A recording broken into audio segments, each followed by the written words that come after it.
o número de desapropriações em Curicica. Já para quem mora na colônia... O governo entrou dizendo que faria melhorias, entendeu? E o que a gente está vendo agora são ameaças de desapropriação. As pessoas já vivem aqui há muitos anos. Sei eu que isso aqui é uma área pública, que as pessoas não têm direito de posse, as pessoas não têm escritura, vieram aqui para trabalhar.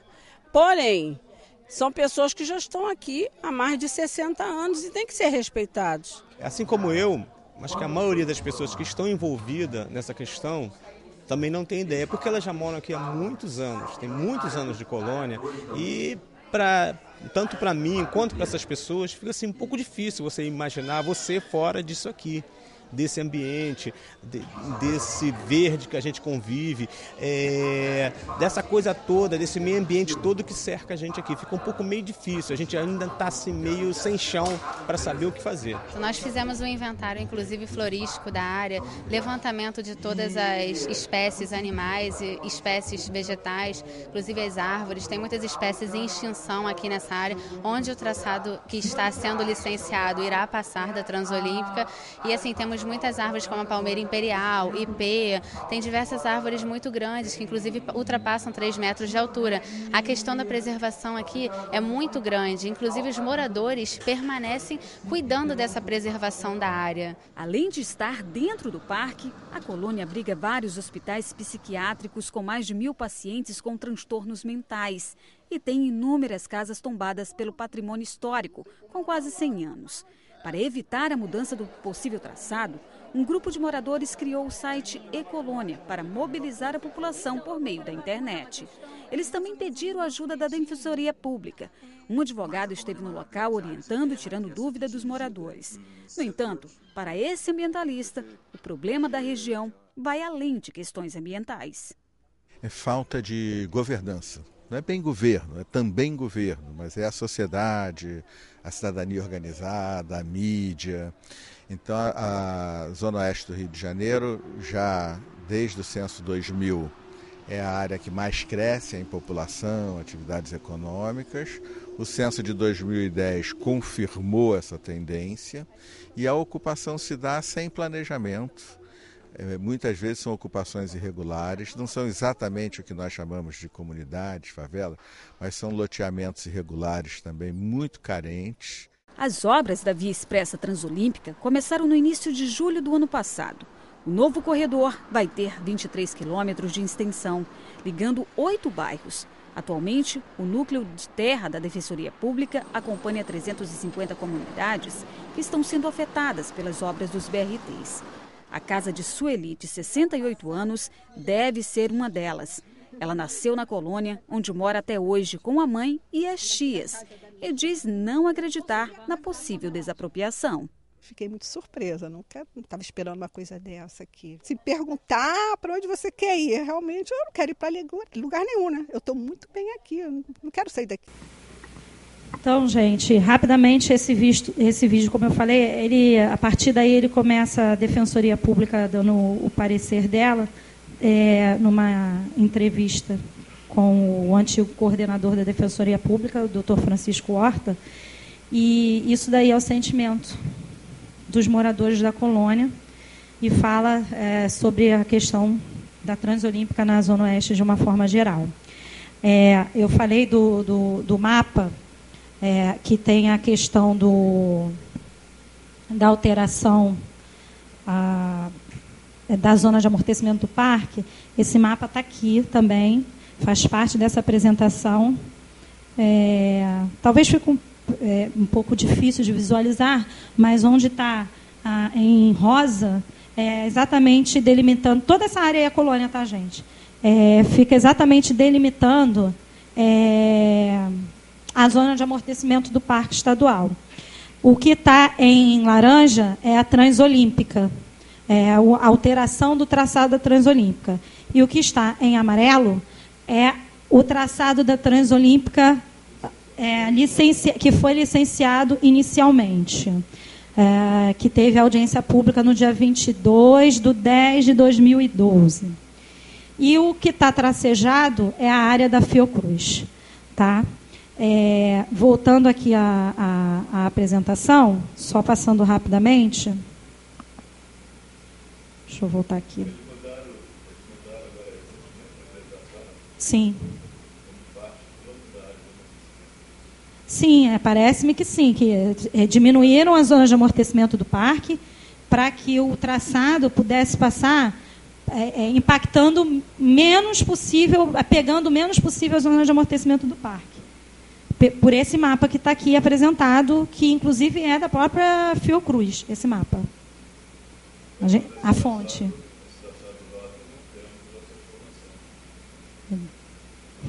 É estranho, porque a gente pegou esse mapa da Fiocruz.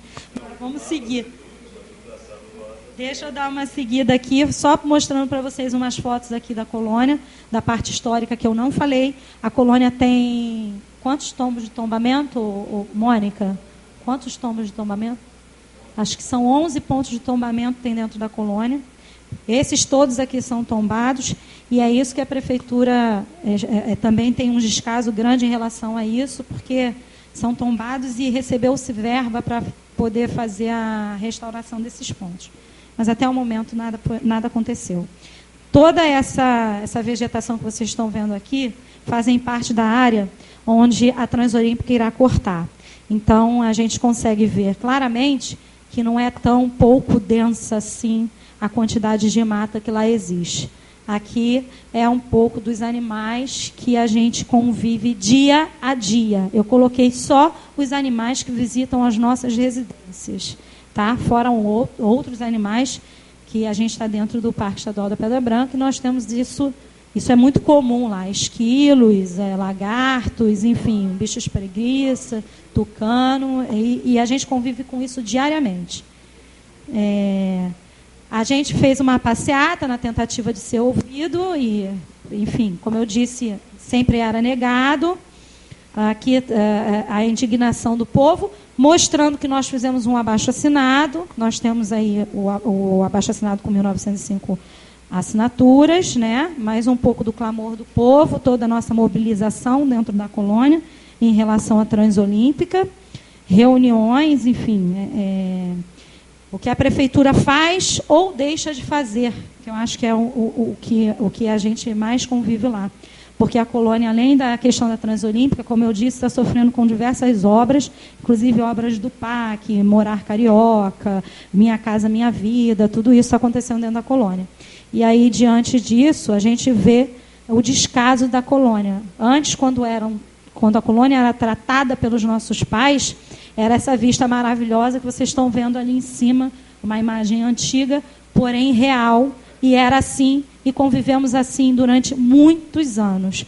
A partir do momento, inclusive depois que passou a ser federal, tinha empresa de conservação dentro da colônia Juliano Moreira, que era tudo limpinho. Hoje é um descaso total, como vocês estão vendo aí, cheio de mato, lixo, enfim, um descaso total.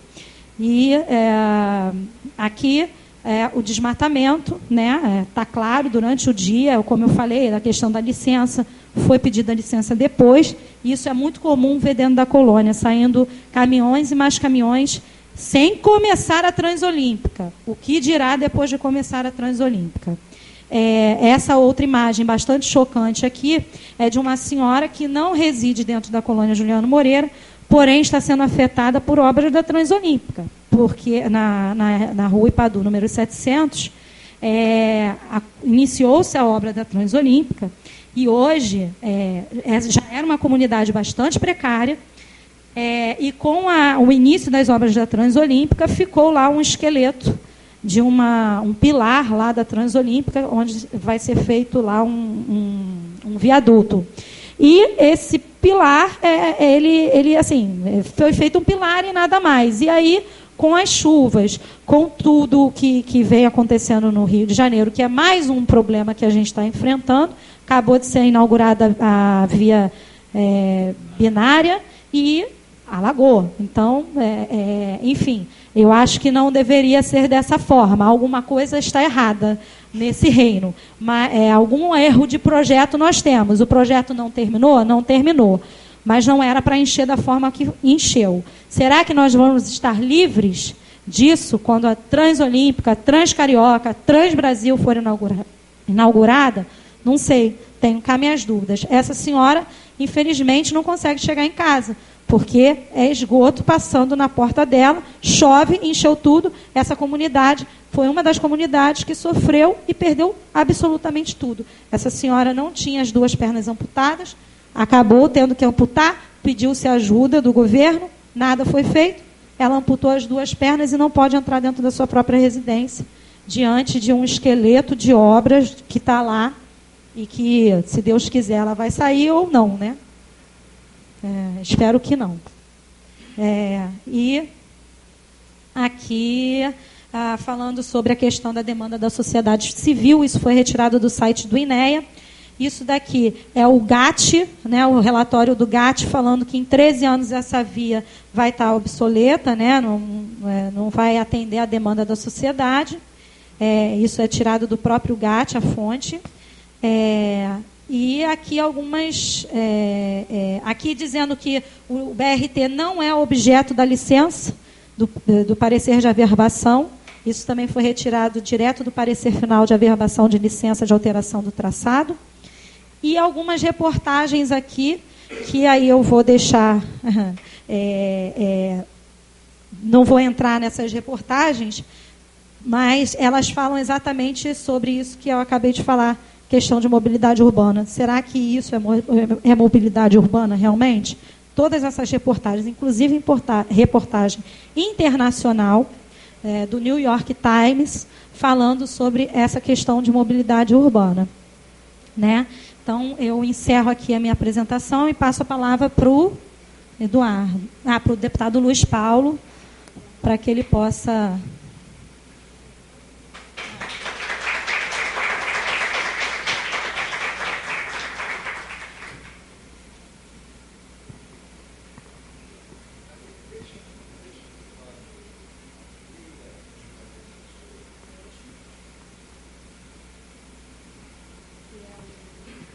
Boa tarde a todas e a todos. Primeiro que estou aqui como deputado, 50%, e outros 50% como engenheiro. E por que eu estou aqui no Clube de Engenharia? Para a gente conversar um pouco sobre o tema mobilidade, e especificamente sobre a questão da Transolímpica. Um belo dia, não sei mais quando... A imagem do alto deste morro mostra a região que pode sofrer alterações. Um dos trechos...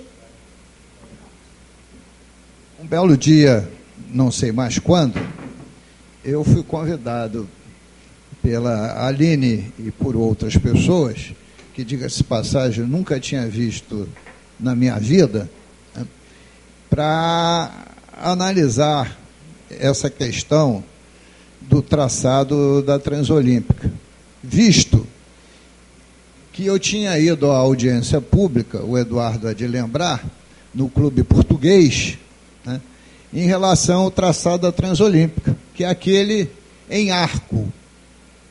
Esse foi o traçado objeto da audiência pública. E foi o traçado que foi submetido ao EIA-RIMA e foi o traçado submetido ao INEA. E na época dessa audiência pública, visto que era um traçado e ele não era conclusivo no que diz respeito à interconexão com a Transcarioca e com a Transoeste, porque o traçado foi apresentado de forma incompleta, o Eduardo há de lembrar, né, que eles, quando chegavam na Barra, a interligação não foi apresentada. Então, era um traçado incompleto, porque ele tinha um objetivo de fazer essa integração da Transolímpica com a Transcarioca e a Transoeste, naquela altura ali do Rio Centro. Bom, mas essa parte não foi objeto da audiência pública. e uma parcela significativa do pessoal presente era dessa região, que queria saber se ia ser removida ou não. Bom, que depois teve até uma audiência pública sobre esse tema na Assembleia Legislativa, na Comissão de Direitos Humanos, mas que ainda não se sabe, e até hoje eu particularmente não sei, como é que é essa chegada na Barra da Tijuca. Seguramente a Prefeitura já deve ter acabado o traçado, mas eu não li nos jornais uma complementação de audiência pública que mostrasse a conclusão desse traçado. Pode ser que eu tenha cochilado, mas até agora não vi. Então, o traçado exposto foi esse traçado aí que está chamado de traçado original. Então, quando a Aline e esse outro grupo me procurou, eles me disseram que tinha uma alternativa desse traçado que ia cortar a Juliano Moreira. Eu achei estranho, porque eu tinha estado na audiência pública e ninguém falou sobre essa alternativa de traçado. Me dirigi ao INEA e perguntei lá no INEA se tinham sido submetido ao INEA alguma alternativa de traçado. O INEA, através do presidente do Gusmão, que é presidente da SECA, informou que a Prefeitura não tinha apresentado estudo nenhum de novo traçado. Fui lá no local e a Aline e outros moradores me apresentaram uma planta topográfica que apresentava isso que está aí pontilhado, ou numa cor mais escura, chamado novo traçado. Andei todo esse trajeto, alguns piquetes cravados no chão, e verifiquei algumas coisas relevantes. Que, por exemplo, não tem aqui uma luzinha, eu vou ter que botar o dedo. O portão é aqui, Aline? Esta região aqui era uma região que estava em reflorestamento, com muitas mudas novas plantadas, né, de diversas espécies, né, e que o traçado estava passando em cima dessa área reflorestada. Aqui nessa região aqui, tinha a Casa dos Velhinhos, recém-construída para a Prefeitura, urbanizada, essa via aqui recapeada, uma obra bastante nova. E isso dividia a colônia